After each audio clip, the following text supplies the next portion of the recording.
राधे राधे दोस्तों, जय Shri Krishna. Good morning. अभी सुबह हो गई थी और मैं सबसे पहले ग्राउंड आ गई थी। मैंने ग्राउंड में रनिंग वगैरह किया, थोड़ी एक्सरसाइज की। उसके बाद मैं घर आ गई थी। घर में आके मैंने नहाया धोया, पूजा पाठ की, फिर लड्डू गोपाल को स्नान कराया, उनको तैयार वगैरह किया। उसके बाद मैं चाय पीने लगी थी। मैंने चाय वगैरह पी और फिर लाइब्रेरी के लिए तैयार होने लगी थी। दोस्तों, आप लोग का इस टाइम का डेली रूटीन क्या रहता है? आप लोग भी अपना डेली रूटीन मुझसे शेयर कर सकते हैं। और आप लोग कितने घंटे की पढ़ाई करते हैं वो भी आप लोग शेयर कर सकते हैं कमेंट बॉक्स में। दोस्तों, मैं इस टाइम पे कोशिश करती हूँ कि 12 घंटे प्लस ही पढ़ाई करूँ, क्योंकि अभी आप लोग भी कोशिश कीजिए दोस्तों कि 12 घंटे प्लस ही पढ़ाई करें, क्योंकि आपको अभी पूरा टाइम सिर्फ अपने पढ़ाई में देना है। मेरा तो फिजिकल भी है तो थोड़ा टाइम उसमें भी मेरा चला जाता है। सुबह वाला टाइम जैसे जब जो मैं 7 बजे लाइब्रेरी पहुंच जाती था ना, इस टाइम पे मुझे 8 बज जाते हैं लाइब्रेरी पहुंचने में, क्योंकि सुबह वाले टाइम में मैं रनिंग के लिए चली जाती हूँ। और जब रनिंग करके आती हूँ तो बहुत ज़्यादा थक जाती हूँ, तो थोड़ा रेस्ट करती हूँ। नहीं तो अगर रेस्ट नहीं करती ना, तो जब लाइब्रेरी में जाती हूँ तो बहुत ज़्यादा आलस आती है और बहुत ज़्यादा नींद भी आती है। इसीलिए मैं थोड़ा रेस्ट करके ही लाइब्रेरी जाती हूँ। तो अभी मैं लाइब्रेरी पहुँच गई थी और इस टाइम पर इतनी गर्मी पड़ने लगी है ना कि क्या ही बताऊँ। आप लोग के उधर भी क्या गर्मी पड़ रही है? आप लोग कमेंट बॉक्स में बताइएगा दोस्तों। तो अभी चलिए, अब मैं लाइब्रेरी पहुंच गई थी और लाइब्रेरी में जाके मैंने सबसे पहले रिवीजन करना स्टार्ट कर दिया।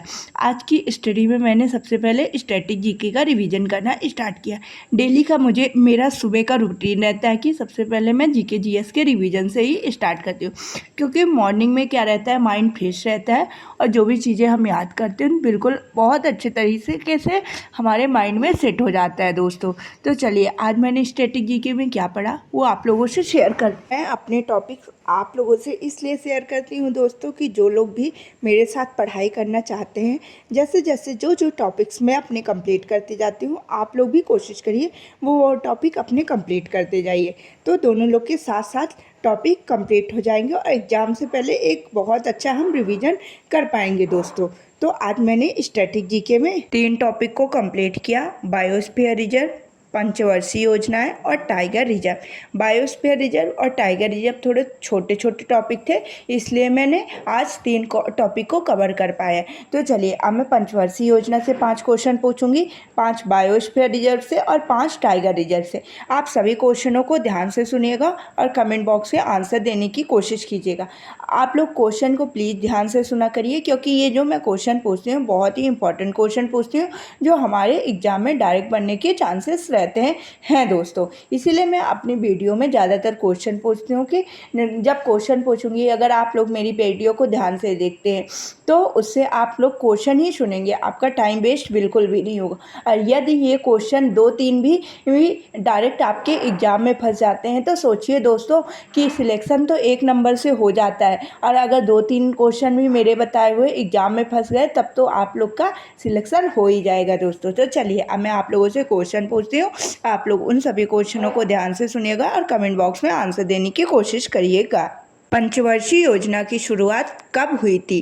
पीसी महानवोलिस मॉडल किस पंचवर्षीय योजना के तहत दिया गया? गॉडगिल योजना किस पंचवर्षीय योजना के तहत दिया गया? सर्वाधिक असफल पंचवर्षीय योजना कौन सी थी? 5th पंचवर्षीय योजना का समय कब से कब तक था? गरीबी हटाओ का नारा किस पंचवर्षीय योजना के तहत दिया गया था? भारत का सबसे बड़ा टाइगर रिजर्व कौन सा है? ओरंग टाइगर रिजर्व किस राज्य में स्थित है? पलामू टाइगर रिजर्व किस राज्य में स्थित है? विश्व का सबसे ऊंचा टाइगर रिजर्व कौन सा है, वह किस राज्य में स्थित है? उदंती सीता नदी किस राज्य में टाइगर रिजर्व है? भारत में कुल कितने बायोस्फीयर रिजर्व है और उनमें से कितने बायोस्फीयर रिजर्व को यूनेस्को में शामिल किया गया है? कोल डिजर्ट बायोस्फीयर रिजर्व किस राज्य से संबंधित है? कंचनजंगा का संबंध किस राज्य से है? नोंगरेक किस राज्य से संबंधित है? मन्नार किस राज्य से संबंधित है? शेष चलम पहाड़ियाँ किस राज्य से संबंधित है? ये आज के इम्पोर्टेंट क्वेश्चन है, आप लोग इनको ध्यान से सुनिए और कमेंट बॉक्स में आंसर देने की कोशिश कीजिएगा दोस्तों। तो अभी मेरा स्टैटिक जीके वाला पूरा पोर्शन कंप्लीट हो गया था। जब मेरा स्टैटिक जीके वाला पूरा पोर्शन कंप्लीट हो गया तो मैंने हिस्ट्री पढ़ना स्टार्ट कर दिया था। हिस्ट्री में जैसे कि आप लोग को पता है कि हम लोगों ने अकबर तक पूरा कंप्लीट कर लिया था। आज मैंने जहांगीर को पढ़ना स्टार्ट किया। तो चलिए जहांगीर से कुछ इंपॉर्टेंट क्वेश्चन बनते हैं, आप लोगों से पूछती हूँ, आप लोग कमेंट बॉक्स में आंसर देने की कोशिश कीजिएगा। जहांगीर का शासन कब से कब तक था? जहांगीर किसका पुत्र था? खुसरो का विद्रोह कब हुआ था? कैप्टन विलियम हॉकिंस किसके शासन में भारत आया था? सर थॉमस रो कब भारत आया था? जहांगीर ने इंग्लिश खां की उपाधि किस अंग्रेज को दी थी? तो ये मेरा हिस्ट्री वाला पोर्शन भी अभी कंप्लीट हो गया है दोस्तों। मैंने आज जहांगीर तक पूरा कंप्लीट कर लिया है। कल से मैं शाहजहां पढ़ना स्टार्ट करूँगी। जैसे जैसे जो भी टॉपिक मेरे हिस्ट्री के कंप्लीट होते जाएंगे वो मैं आप लोगों से शेयर करती जाऊँगी। और आप लोग भी कोशिश करिए कि मेरे जो जो भी टॉपिक कंप्लीट होते जाते हैं आप भी साथ साथ मेरे आपने सभी टॉपिक्स कंप्लीट करते रहिए दोस्तों। इसमें क्या होगा कि मैं एग्ज़ाम से पहले तक कोशिश करूँगी कि सारे सब्जेक्ट का प्रॉपर रिवीजन कर लूँ। और यदि आप लोग भी मेरे साथ जुड़ते हैं तो आप लोग भी जैसे जैसे मैं कंप्लीट करती जाऊँगी तो आप लोग भी कंप्लीट करते जाएंगे। तो एग्ज़ाम से पहले एक हम लोग का बहुत अच्छा प्रॉपर पूरा कंप्लीट रिवीजन हो जाएगा दोस्तों। तो चलिए अभी मैंने बायो वाला पोर्शन पढ़ना स्टार्ट कर दिया था। बायो वाले पोर्शन में मैंने आज पाचन तंत्र को पढ़ा। बायो में आपको एक एक टॉपिक को बहुत अच्छे से तैयार करना है दोस्तों, क्योंकि एनटीपीसी का पेपर थोड़ा मतलब जो रेलवे वाले पेपर होते हैं थोड़ा अलग लेवल में होते हैं। इसमें साइंस का बहुत बड़ा रोल होता है, इसलिए हमारा जो साइंस वाला भी पोर्शन है उसे भी हमें अच्छे से कंप्लीट करते जाना है, तभी हमारा जीके जीएस में अच्छे नंबर आ पाएंगे दोस्तों। तो चलिए अभी मेरा बायो वाला पोर्शन हो गया था तो मैंने मैथ्स की क्लासेस लेना स्टार्ट कर दिया था। मैथ्स में मैंने आज समय और दूरी वाला चैप्टर ही को कंप्लीट किया और उसमें जो ये रेस वाले क्वेश्चन रहते हैं ना इनको भी कंप्लीट किया। रेस वाले भी क्वेश्चन हमारे एनटीपीसी के एग्ज़ाम में पूछे जाते हैं दोस्तों। तो आप लोग बहुत सारे टीचर क्या रहते हैं कि ये रेस वाले जो क्वेश्चन रहते हैं उनको नहीं करवाते हैं। तो यदि आप लोगों ने रेस वाले क्वेश्चन नहीं किए हैं तो आप लोग यूट्यूब में भी सर्च करके इसको कंप्लीट कर सकते हैं, क्योंकि एक दो क्वेश्चन तो बन ही जाते हैं।